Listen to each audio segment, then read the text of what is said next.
Now, we're all familiar with Xabi Alonso's 3 at the back system with Bayer Leverkusen last season. Will he stick with the 3-5-2 for Real Madrid? Will he switch to the traditional 4-3-3? Or will he try something different in a 4-4-2 diamond? You'll see that throughout the 3 formations, there will be 2 key players, Tchouaméni and Trent. Their flexibility, especially for Tchouaméni in the center defensive mid role or that center back role, and Trent Alexander Arnold with that right back traditional role, pushing up the field, or that false back role, pitching into midfield, will be absolutely key for Xabi Alonso. Let's kick off the analysis with the 4-3-3 formation and the players available for the first match of the Club World Cup.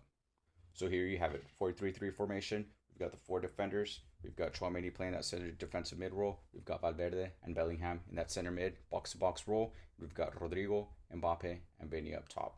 Now, 2 major issues that I see with this formation and why I think it's the least likely to succeed. We've got the 3 attackers with low defensive work rate.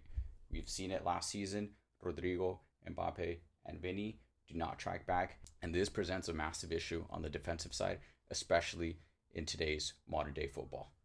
The second issue that I see with this formation is that in the midfield role, we've got Valverde, who's a box-to-box midfielder. We've got Bellingham, who's also another box-to-box midfielder. And we've got Tchouaméni, who's a defensive mid. All 3 players lack that passing ability to break lines. Now, don't get me wrong, Bellingham is absolutely capable of doing this, but can he do it consistently? And is it his main strength? I don't think it is. That's when you need a player like Arda Güler. Now, one of the movements that we could see in this 4-3-3 is Asensio, Dean Huijsen, and Tchouaméni on that defensive side, focusing on stopping those counterattacks. Now, we could also see Trent Alexander Arnold pinching in, helping Tchouaméni support that midfield as Jude Bellingham drifts forward and joins the attack with Rodrigo, Vini, and Mbappe in support. Now, we saw this frequently last season as well.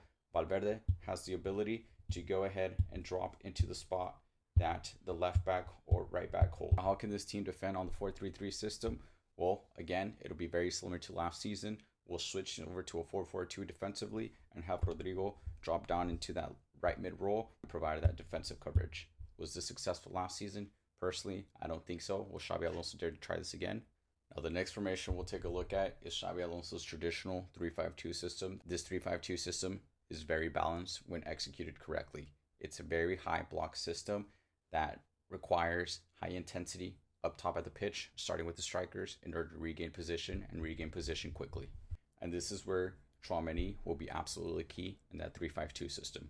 You could see Tchouaméni slot into that center back role due to his ball playing ability and his natural ability to provide defensive coverage. We'll see Dean Huijsen shift off over to the left. We'll see Asensio shift off to the right, Fran Garcia on the left-hand side, and Trent Alexander-Arnold as a right back. With this formation, on paper, it looks very solid and it looks very balanced, right? We've got the defensive coverage with 5 defenders and 2 supporting midfielders, with Arda Güler dropping down as the attacking mid on the defensive side, which ideally covers for Vini and Mbappe's lack of defensive awareness. This formation will require Vini, Mbappe, and Arda Güler to be properly positioned and be very ambitious when pressing the ball.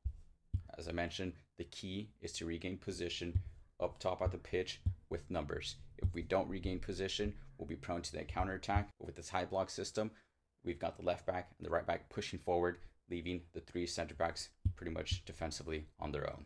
This is somewhat similar to Flick's system last year with Barcelona, that high press, high block system that focuses on intense pressure up top at the pitch. And if the 3-5-2 system is executed correctly, we'll see tons of goals. We'll see Vini and Mbappe as the striker roles, leading the attack and getting plenty of goals and assists. But again, will we be able to execute this correctly with the high intensity that's required, especially from players like Vini and Mbappe? Let's take a look at the 4-4-2 diamond, which is my personal favorite and what I think provides the most balance, and 2, allows our midfield depth to be utilized to its full extent. Now, the key here with the 4-4-2 diamond system is you'll need your left back and your right back to provide that width. And this is where Fran Garcia can be absolutely key, pushing up forward, providing that width, and Trent Alexander-Arnold, we see how Xabi Alonso wants to utilize him, but he has the ability to push forward or to pinch in, assist with Tchouaméni, have Valverde take on that right mid role, join the attack. We've got Jude Bellingham right behind Arda Güler, and we're essentially attacking this way in a very aggressive, leaving. I do want to call out, and I previously alluded to, The center attacking mid will be absolutely integral in that high press, regaining possession relatively quickly. That's what we saw from Florian Wirtz last season. Whether it's Arda Güler or Jude Bellingham, we have the attacking mid profile ready to go. It'll just be down to their defensive work rate and how quickly we can regain possession and how quickly we can send a through ball over to Vini and Mbappe into space. Tchouaméni and Trent Alexander Arnold will be absolutely massive. Trent Alexander Arnold, we've seen it time and time again. He loves to play that false back role, pinch into the midfield, provide that through ball over to the left wing, providing that quick transition to allow for a counterattack. And if Xabi Alonso decides to keep Trent Alexander Arnold as a traditional right back, well, we've got Trent pushing up forward, looking for that through ball, again, towards Vini and Mbappe into space behind the lines. Very excited to see how Xabi Alonso will utilize the midfield depth that we currently have. As you can see here, we slightly shifted and we moved Jude Bellingham to that attacking mid role, which we saw quite often under Carleto Ancelotti. His first season absolutely exceeded expectations, scored over 20 goals in La Liga. We've also got Dani Ceballos drop down into that center mid role to allow that playmaking ability. And the 4-4-2 system allows for even more flexibility when we bring in Eduardo Camavinga. As you know, Eduardo Camavinga is a center mid. He can excel in that box-to-box profile. He can excel in that defensive mid profile, replacing Tchouaméni, or he can excel in that left-back profile, replacing Fran Garcia. Now, Camavinga is a unique situation. Again, just like Trent Alexander-Arnold, he can play that traditional left-back role, joining the attack, pushing forward, as he did for France versus Argentina in the World Cup, or he can play that inverted left-back role, that false back role, and provide support in the midfield. Another player that I'm very curious to see under Xabi Alonso is Jude Bellingham. As we've talked about it, we've seen him in that attacking mid role, essentially as a false striker, pushing forward, attacking the box when we're in possession. We've seen him in that box-to-box role, but can he play that deep line playmaker role and control the tempo? Something that we are missing with Toni Kroos and Luka Modric out of the squad for next season. The positive about Xabi Alonso is that he is not dedicated to a specific system, and that's why I think we will be successful next season. Xabi Alonso will be able to rotate among the three formations with different tactical approaches. As we stated, Trent playing that false back role, Trent playing that traditional right back role, Camavinga, Fran Garcia, same thing. We've got Ceballos, Jude Bellingham, who are flexible as well. We've got Tchouaméni, who can fill in and slot into that center back role during the match, push forward in that center defensive mid role. Xabi Alonso will not be dedicated to a specific system, and I think that will do us absolutely wonders as we play different opponents with completely different play styles.